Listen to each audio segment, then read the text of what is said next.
Hallo, ich begrüße dich auf meinem Kanal.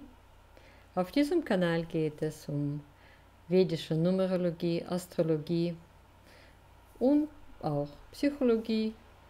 Und in diesem Video lernen wir eine bestimmte Prognose für das nächste Jahr zu stellen, zu machen, anhand vom Geburtsdatum. Diese Prognose ist sehr individuell, denn die Schwingung der Zahlen, und ich zeige dir, wie wir das berechnen, die Schwingung der Zahlen wird am stärksten ungefähr um das Geburtsdatum herum. Also wenn ein Mensch ein bestimmtes Alter erreicht hat, dann schalten sich die Zahlen aktiv ein. Was gibt uns diese Prognose? Wir können anhand der Zahlen schauen, ist das ein Jahr, wo die Energie des Mondes sehr stark ist, oder ist das ein Jahr, wo die Energie der Sonne stark ist? Das heißt, wenn die Energie des Mondes stärker ist, dann wird dieses Jahr eher eine karmische Herausforderung sein. Karmische Themen werden aktiviert. Themen, die du nicht mal kennst. Themen deiner Ahnen. Der Mond ist viel mit etwas Versteckten, Unbewussten verbunden. Oft sind das Themen der Ahnen, die sich in deinem Leben zeigen.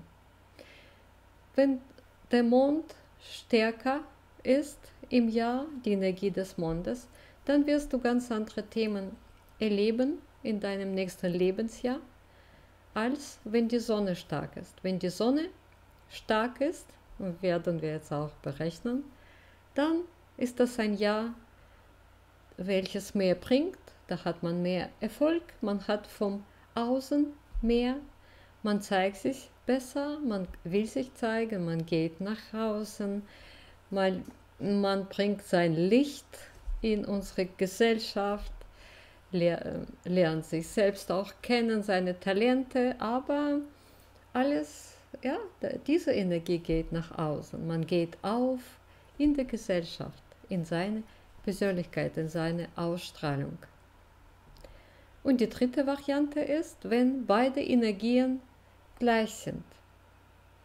Das bedeutet, dass das ein leichtes Jahr für dich wird. Ein Jahr, in dem du nicht so mit diesem Ahnenkarma zu tun hast oder mit deinem eigenen Karma. Und auch nicht unbedingt so auf Erfolg sein wirst oder unbedingt strahlen musst. Dieser innere Drang wird nicht mehr vorhanden sein, sondern das ist ein Jahr, in welchem du selber entscheiden kannst, selber was verändern kannst, weil du das willst, selber Veränderungen machen kannst, Entscheidungen machen kannst, Trennungen machen kannst, also dich trennen, wenn du es willst. Es ist nicht mehr so irgendwie mit irgendwelchen Energien. Diese Energien werden dich nicht mehr so stark steuern. Und diese drei Möglichkeiten werden wir heute berechnen. Für dich.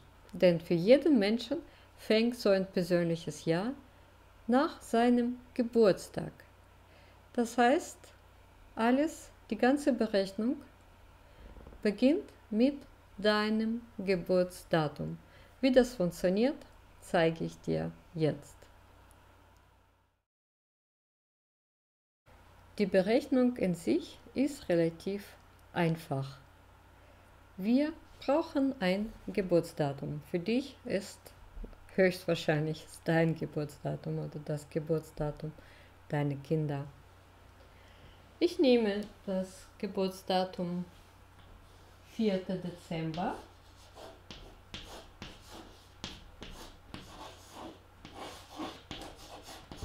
1967.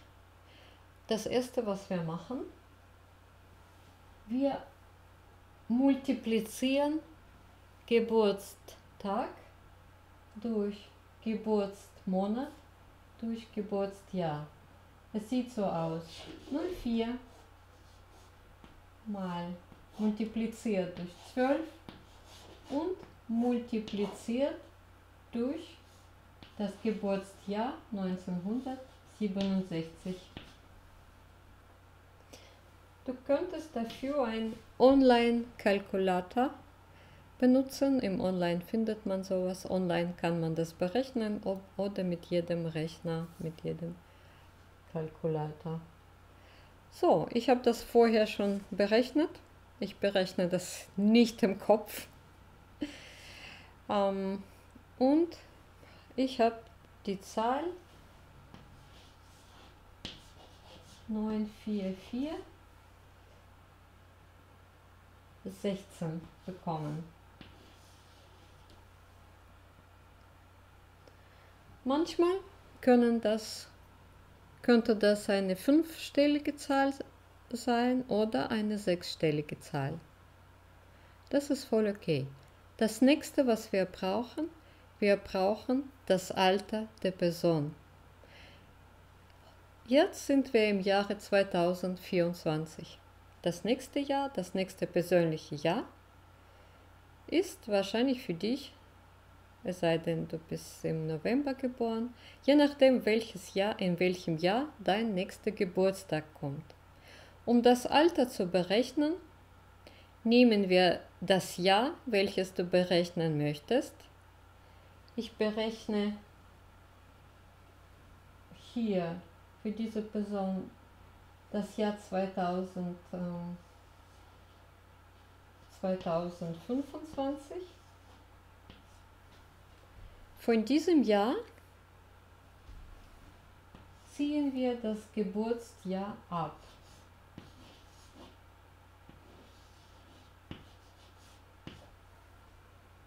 Und wir bekommen das Alter 58 Jahre.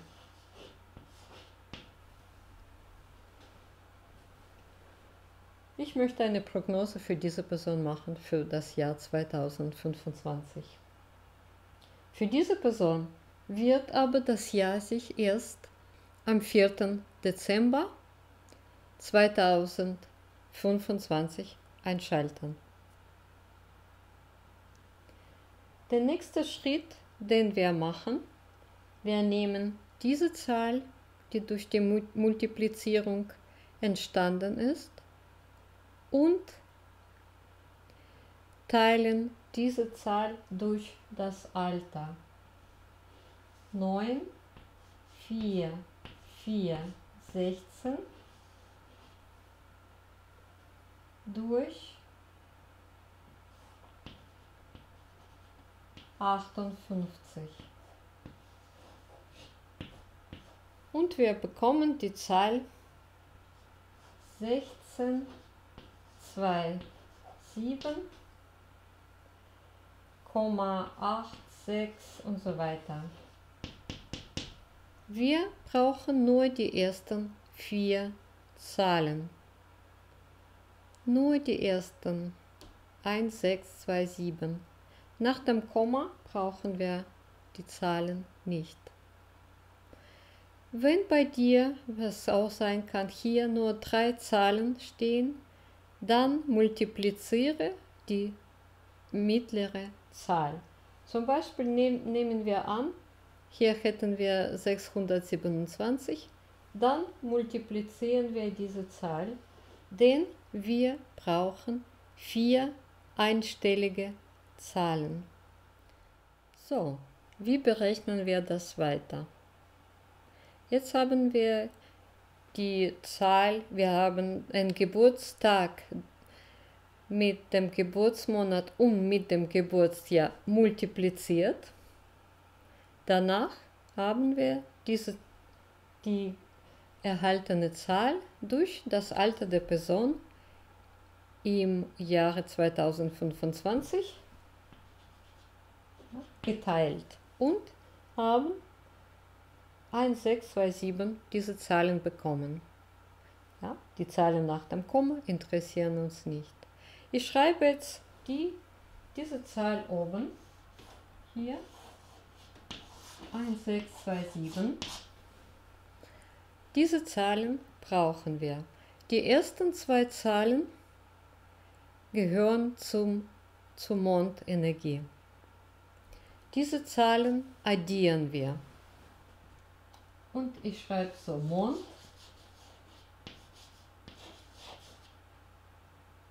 eins plus 6, die ersten zwei Zahlen. Der Mond hat die Stärke oder den Wert 7 im 2025 für diese Person. Die Zahlen 3 und 4, also 2 und 7, auf der Stelle 3 und 4, 1, 2, 3, 4. Die letzten zwei, könnte man sagen. Die letzten zwei Zahlen gehören zu der Sonne. Wir addieren auch diese beiden Zahlen. 2 plus 7, 9. Hier sehen wir, dass die Sonnenenergie wird im 2025 für diese Person mehr sein als die Mondenergie. Also kommt diese Person in ein Jahr, in welchem die Sonnenenergie ihr Jahr steuern wird. Die Person wird ihr Licht in die Gesellschaft bringen, wird nach außen gehen, wird sich zeigen, wird neue Erfolge haben und sich weniger mit diesen ganzen karmischen Themen beschäftigen. Wäre das umgekehrt, wäre das Jahr für diese Person auch eher karmisch. Ahnenthemen wären am wichtigsten, innere Prozesse. Wir haben gesagt, dass der Mond sind innere, versteckte Prozesse oder Ereignisse, die man nicht wirklich erklären kann. Vieles passiert karmisch, je nachdem, was die Seele überhaupt für Aufgabe hat. Und viel auch mit der Vergangenheit und mit der Vergangenheit der Ahnen verbunden. Mit der Sonne ist die eigene Persönlichkeit, eigene Talente, eigenes Licht. Und natürlich ist das ein ganz anderes Jahr. Wären diese Zahlen gleich, hätte die Person sogar ein sehr entspanntes Jahr gehabt. Würde die Person ein entspanntes Jahr haben, wo sie viel persönliche Freiheit hat. Aber die Sonne ist auch nicht schlecht und neue Erfolge, noch mehr Licht, noch mehr Talente entfalten. Ich hoffe, dieses Video hat dir geholfen, auch für dich eine Prognose für vielleicht noch für dieses Jahr zu machen oder für das nächste Jahr. Und wie schon gesagt, für jede Person beginnt diese Energie von Mond und Sonne, erst nach dem Geburtstag, nachdem die Person das bestimmte Alter erreicht hat. Denn Berechnungen haben wir mit diesen Zahlen durchgeführt.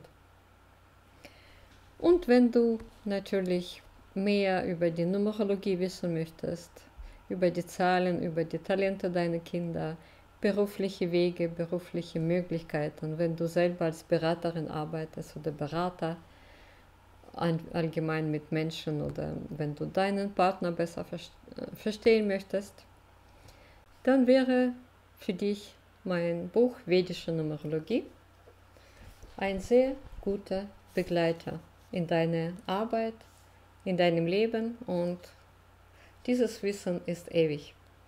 Dieses Wissen ist sehr stimmig, ewig, und dieses Wissen wurde von höheren Kräften auf die Erde gebracht.